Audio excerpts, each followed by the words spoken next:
जय हिंद students, welcome to my channel. आज हम लोग इस वीडियो के माध्यम से देखेंगे क्लास छठी का सब्जेक्ट विज्ञान का लेसन यानी कि चैप्टर 3 जिसका नाम है तंतु से वस्त्र तक।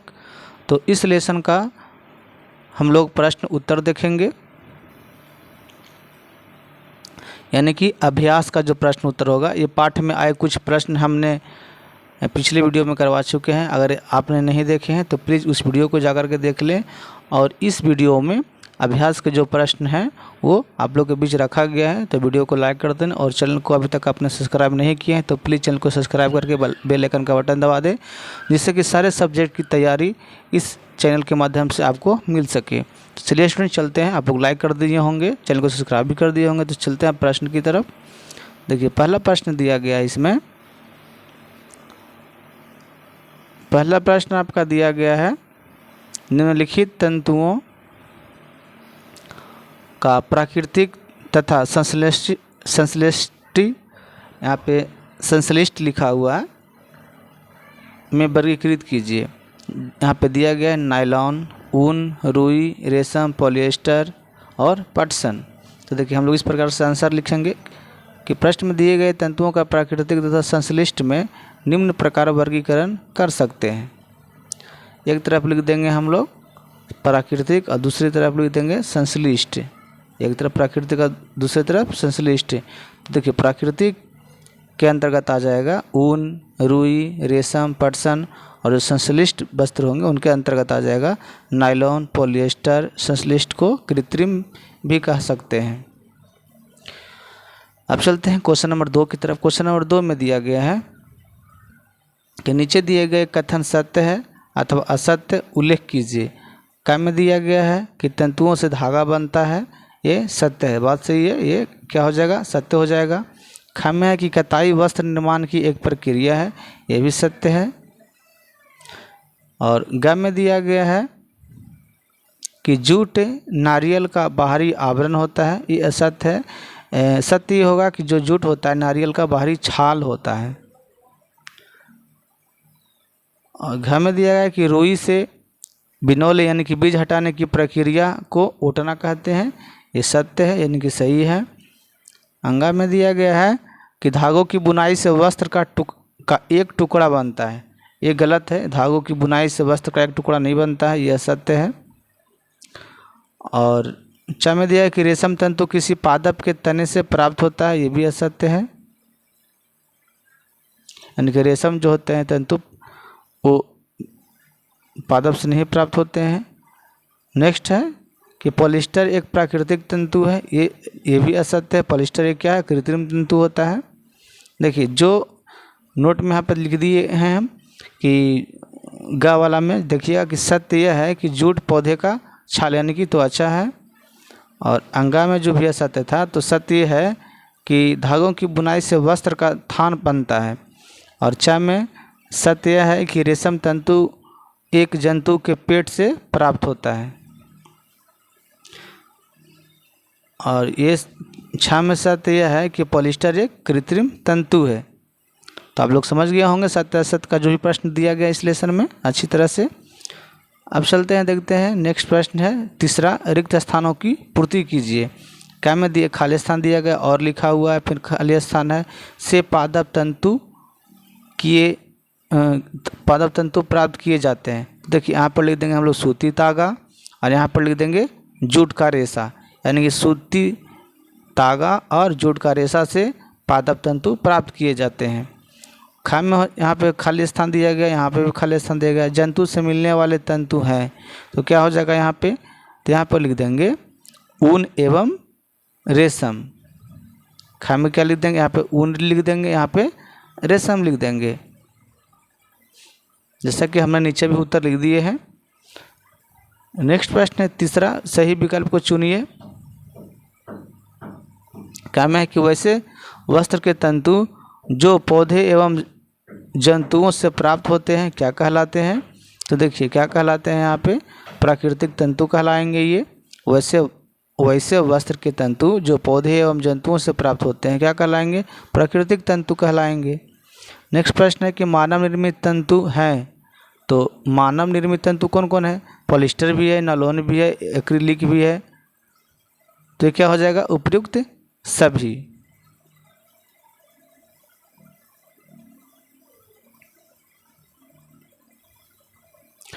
नेक्स्ट प्रश्न है, ये यहाँ पे एक बार देख लेते हैं।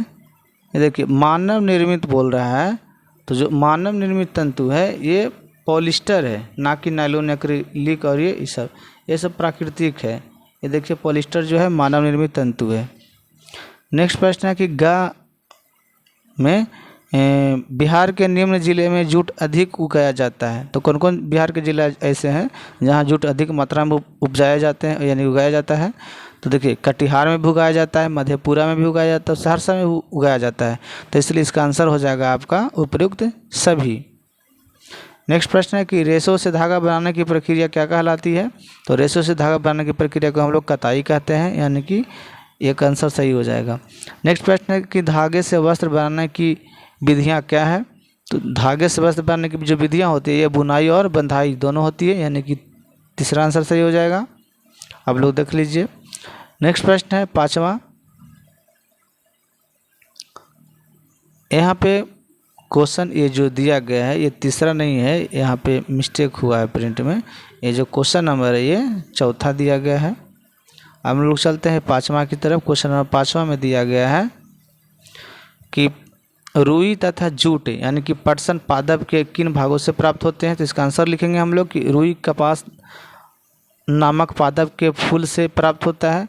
जूट जो होता है पटसन की सनई नामक पादप के छाल से प्राप्त होता है। याद रखना है कि जो रुई का जो कपास होता है, रुई कपास जो होता है पादप के फूल से प्राप्त होता है, और जो जूट यानी कि पटसन होता है वो सनई नामक पादप के छाल से प्राप्त होता है। नेक्स्ट प्रश्न है 6ठा प्रश्न है, नारियल तंतु से बनने वाली 2 वस्तुओं के नाम लिखिए। तो उत्तर हम लोग लिखेंगे कि नारियल तंतु से बनने वाली 2 वस्तुओं के नाम निम्नलिखित है। पहला रस्सी या थैला तथा ब्रश, दूसरा हो जाएगा ब्रश यानी कि वाइट वॉशिंग के लिए। नेक्स्ट प्रश्न है 7वां प्रश्न। 7वां प्रश्न देखने से पहले आप लोग वीडियो को लाइक कर दें और चैनल को सब्सक्राइब नहीं किया तो सब्सक्राइब कर दें और वीडियो को शेयर कर दें। चलिए देखते हैं। 7वां प्रश्न में दिया है कि तंतुओं से धागा निर्मित करने की प्रक्रिया स्पष्ट कीजिए। उत्तर में लिखेंगे कि रुई के तंतुओं से धागा निर्मित करने की प्रक्रिया है कि सबसे पहले रुई को भूनकर उसे पोला बना लिया जाता है और पोले से चौक के दुगुने आकार की पियूनी बनाते हैं।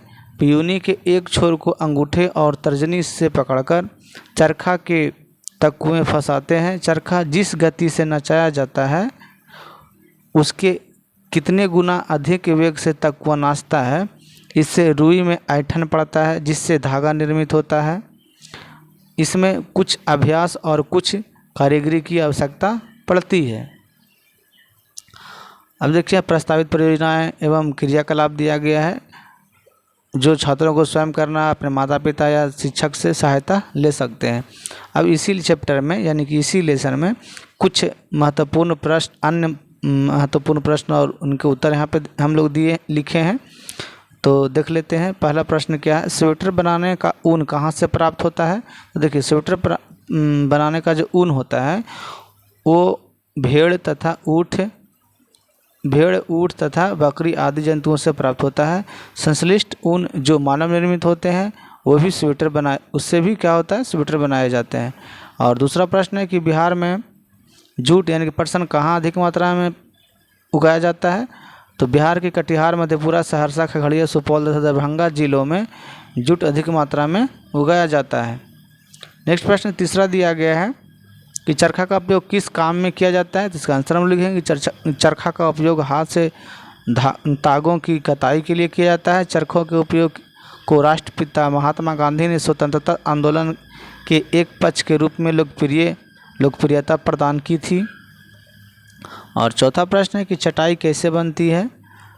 तो देखिए चटाई बनाने के लिए ताड़, खजूर, नारियल आदि की पत्तियां लेते हैं। ताड़ की पत्तियों के कठोर भाग को निकालकर पत्तियों को फाड़कर पतली पतली पट्टियाँ बना लेते हैं। उन पट्टियों को समानांतर ढंग से रखकर तथा अन्य पट्टियों को समानांतर पट्टियों में एक पट्टी के ऊपर तथा दूसरे बगल वाली पट्टी के नीचे से गुजारते अथवा पिरोते हैं। नेक्स्ट प्रश्न है कि वस्त्र पहनने का चलन कब से आरंभ हुआ? शुरू में किन तंतुओं से वस्त्र बने? तो इसका आंसर हो जाएगा, वैसे तो प्राचीन काल में मनुष्य नंगा ही रहता था, बाद में वह पेड़ों की पत्तियां, छाल और चमड़े से बदन को ढकने लगा। सभ्यता के आगे बढ़ने पर वह वस्त्र बनाने और पहनने लगा। शुरू में पशुओं के बाल से वस्त्र बनता था, बाद में कपास के आविष्कार के बाद इससे तंतु बना और वस्त्र बुना गया। इस प्रकार हम देखते हैं कि शुरू में कपास के तंतु, ऊन के तंतु, फिर रेशम के तंतु से वस्त्र बनने लगा। छठा प्रश्न है कि कपड़ा बुनने का कारखाना सर्वप्रथम कहाँ बना? कारखाने से मनुष्य को क्या लाभ हुए? तो इसका आंसर हो जाएगा, कपड़ा बुनने का कारखाना सर्वप्रथम इंग्लैंड में बना। इससे मनुष्य को लाभ हुआ कि महीन से महीन कपड़ा कम मूल्य पर मिलने लगा। कारखाने में वैसी मशीनें लगी जिससे काफ़ी महीन तंतुएँ बनाए जा सकते थे। बुनते समय तेज़ी से मशीनों के चलने के बावजूद तंतु टूटते नहीं थे। और सातवां प्रश्न है कि कपड़ा बुनने के कारखानों से भारत पर क्या प्रभाव पड़ा? तो इसका आंसर हो जाएगा कि कपड़ा बुनने कारखानों से भारत पर यह कुप्रभाव पड़ा कि यहाँ के गृह उद्योग चौपट हो गए। यानी कि छोटे छोटे जो गृह उद्योग थे, भारत के लोग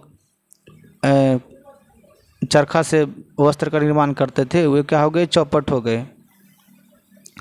कारीगरों को मजदूर बनकर खेतों में काम करना पड़ा। देश का धन विदेश में जाने लगा। देश में गरीबी फैलने लगी। तो इस वीडियो में सारे प्रश्न जो इस लेसन के थे आप लोगों के बीच में रखे। तो ये वीडियो कैसा लगा? अभी तक आपने कमेंट नहीं किए हैं तो प्लीज़ कमेंट कर दें, लाइक नहीं किए हैं तो लाइक कर दें और अपने दोस्तों को पास शेयर अवश्य करें। चलिए स्टूडेंट्स, थैंक यू। जय हिंद, जय भारत।